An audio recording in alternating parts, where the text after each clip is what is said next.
U Brežanima kod Srebrenice danas je obilježeno 30 godina od zločina nad 32 Srba koje su ubile muslimanske oružane formacije iz Srebrenice. Parasos je služen kod spomen obilježja u Brežanima, gdje su položeni vijenci za nevino nastradale. Do zuba naoružani, prema izjavama svjedoka, oko 700 muslimanskih zlikovaca, vojnika iz Srebrenice, Osmača, Karačića i drugih krajeva upalo je u zoru 30. juna 1992. godine u selo Brežane.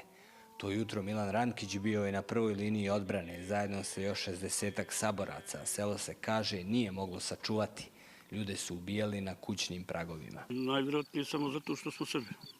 Znači, drugog povoda nema. Da je to bio planski smišljeno, znači prije nas Ratkovići, pa mi, pa su posle išli Krnići. Stradale su porodice Petrović i Milošević i Rankić i jezivo je bilo tog ljetnjeg jutra u planinama iznad Srebrenice. Sjeća se baka Radenka Milošević. Ubili su joj sina. Sa sviju strana su nas opkolili, napali, pobili sve što su mogli, opljačkali sve što su mogli, uništili sve što su mogli.